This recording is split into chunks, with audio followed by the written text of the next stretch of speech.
Assalamualaikum warahmatullahi wabarakatuh.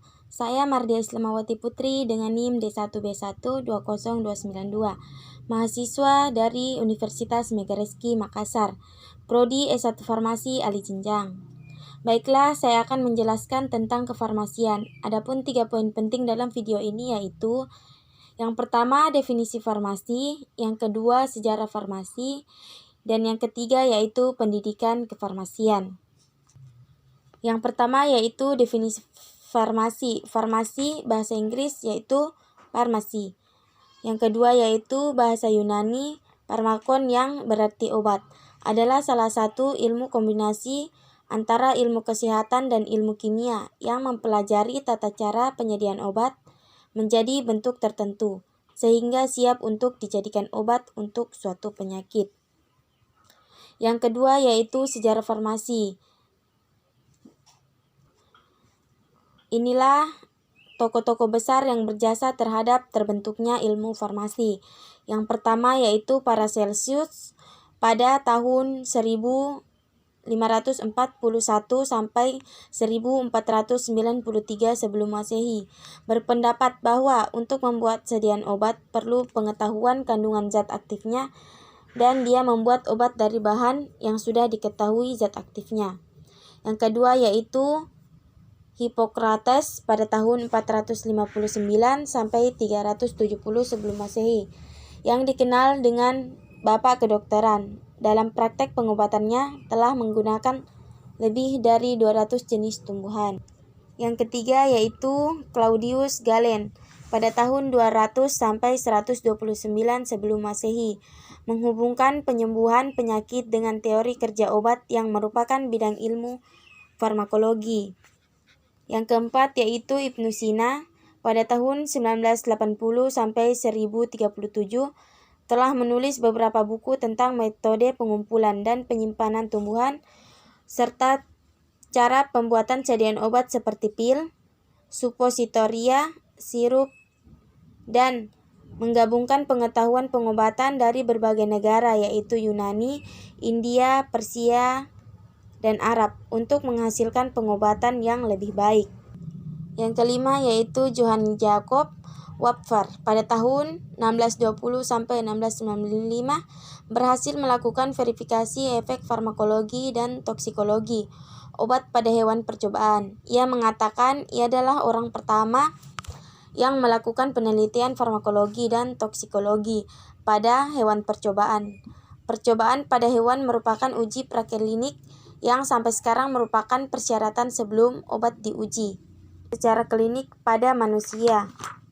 Yang keenam yaitu Institutif Farmakologi pertama didirikan pada tahun 1847 oleh Rudolf Basem pada tahun 1820 sampai 1879 di Universitas Dorpat, Estonia. Selanjutnya Oswald Seydebert pada tahun 1839 sampai 1921 bersama dengan pakar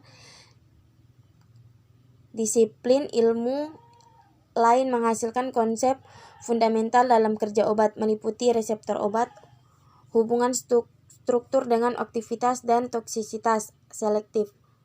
Konsep tersebut juga diperkuat oleh Tetrazzer pada tahun 1852 sampai 1921 di Skotlandia. Jean Langley pada 1852 sampai 1925 di Inggris dan P. Ehrlich pada tahun 1854 sampai 1915 di Jerman. Selanjutnya yaitu logo farmasi. Pada tahun 1796, mangkuk yang dililit ular tersebut terpercaya berasal dari mitologi Yunani yang disebut dengan mangkuk Hygieia. Nama Hygieia merupakan putri kandung dari Aesculapius dan Dewi Kesehatan.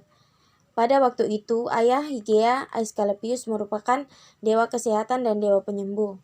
Karena kemampuannya menyembuhkan orang, Zeus takut bahwa Aesculapius akan membuat manusia kekal. Itulah mengapa Apollo, anaknya Zeus, membunuh Aesculapius dengan petir. Setelah membunuhnya, Apollo membuatkan kuil untuk Aesculapius. Pada saat membangun kuil, ternyata Apollo menemukan ular yang mati dalam keadaan kaku.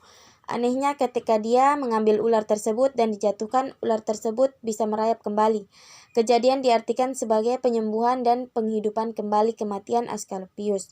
Itulah mengapa putri dari Asklepius, Hygieia, disebut sebagai penyembuhan. Dalam logonya, mangkuk dianggap sebagai ramuan obat, sedangkan ular mewakili penyembuhan. Dalam kata lain, pengobatan merupakan cara agar orang sembuh. Di Amerika sendiri, logo ini dipakai mulai tahun 1964. Yang ketiga yaitu pendidikan kefarmasian.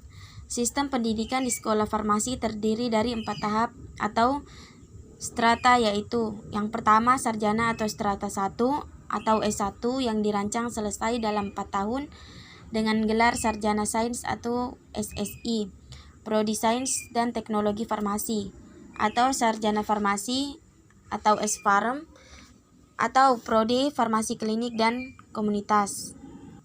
Yang kedua yaitu profesi apoteker yang dirancang selesai dalam 1 tahun dengan gelar APT atau apoteker. Yang ketiga yaitu magister atau strata 2 atau S2 yang dirancang selesai dalam 2 tahun dengan gelar magister sains.